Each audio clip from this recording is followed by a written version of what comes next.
Et François Baudonnet, depuis ce week-end, on a vu Donald Trump qui a vraiment déclaré une guerre commerciale sans précédent au Mexique et au Canada également, avec des droits de douane de 25%. C'est énorme. Mais hier, eh bien, il a décidé, le président américain, de faire machine arrière. Les droits de douane sont suspendus pour un mois. Pourquoi un tel revirement? Eh bien parce que dans les deux cas, Jean-Baptiste, on lui a résisté. Alors pour le Mexique, Donald Trump est tombé sur une forte tête, quelqu'un qui n'a pas envie de s'en laisser compter. Claudia Sheinbaum, la présidente du Mexique, elle a un point commun avec Donald Trump, mais alors elle a un seul point commun, Quel? elle a une forte personnalité. Ah oui. Voilà. Pour le reste, c'est l'anti-Trump. Alors d'abord, c'est une femme, c'est la première femme présidente du Mexique, elle est de gauche, elle est scientifique, elle a un doctorat en droit de l'environnement, imaginez. Oui, c'est tout ce qu'adore Donald Trump. Ouais. Voilà, et c'est une éminente membre d'ailleurs du GIEC, ce groupe sur le climat, et elle est féministe. Alors quand Donald Trump dit je mets 25% de droits de douane sur les produits mexicains parce que vous nous envoyez vos délinquants et votre drogue, eh bien elle lui répond vertement: commencez par faire le ménage chez vous, aux États-Unis. Arrêtez par exemple de nous envoyer illégalement des armes de guerre qui sont utilisées, et c'est vrai, par les cartels de la drogue au Mexique. Et quand Donald Trump en remet une couche, si je puis dire, en accusant le gouvernement mexicain d'être lié à des organisations criminelles, alors là, elle explose, mais c'est une colère froide. Regardez. Nous rejetons catégoriquement la calomnie de la Maison-Blanche, selon laquelle le gouvernement du Mexique a une alliance avec des organisations criminelles, ainsi que toute intention d'ingérence sur notre territoire. La souveraineté ne se négocie pas. Alors après cela, eh bien, Donald Trump et Claudia Sheinbaum se sont téléphonés. C'était un entretien cordial. Ah, oui, j'imagine un peu ferme peut-être. Oui, mais ça s'est bien passé quand même, a fait savoir Donald Trump. La présidente du Mexique a annoncé renforcer sa frontière nord. Elle a envoyé 10 000 militaires là-bas. Et Donald Trump, lui, donc, a suspendu les droits de douane pour un mois. Donc le Mexique, mais aussi le Canada, donc, où ces pauses dans la guerre commerciale sont donc décrétées pour un mois.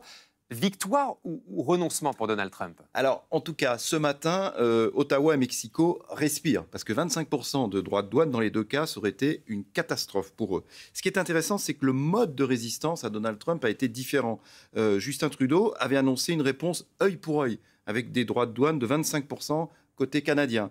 Mais pas Claudia Sheinbaum. Elle n'avait pas fait cette menace-là. Quant à Donald Trump, évidemment, ça ressemble à deux reculs, mais aussi il peut les maquiller en victoire parce que les deux pays se sont engagés à mieux protéger leurs frontières avec les États-Unis. Donc, évidemment, on regarde l'exemple canadien, l'exemple mexicain, et on se dit, et l'Europe? Est-ce qu'il ne faut pas s'inspirer de ce qu'ont fait nos voisins? Sûrement, parce que ça prouve une chose, il faut tenir tête à Donald Trump, sinon, qu'est-ce qu'il fait? Il vous écrase. Fin janvier, par exemple, il a eu une conversation téléphonique avec Mette Frederiksen. C'est qui? C'est la première ministre danoise, à propos, évidemment, du Groenland. À ce moment précis, elle n'avait pas encore tout à fait compris qu'il était sérieux et qu'il voulait vraiment le Groenland. D'ailleurs, elle avait demandé aux autres Européens, de ne pas réagir pour ne pas envenimer la situation. Donc, elle a proposé benoîtement à Donald Trump de négocier.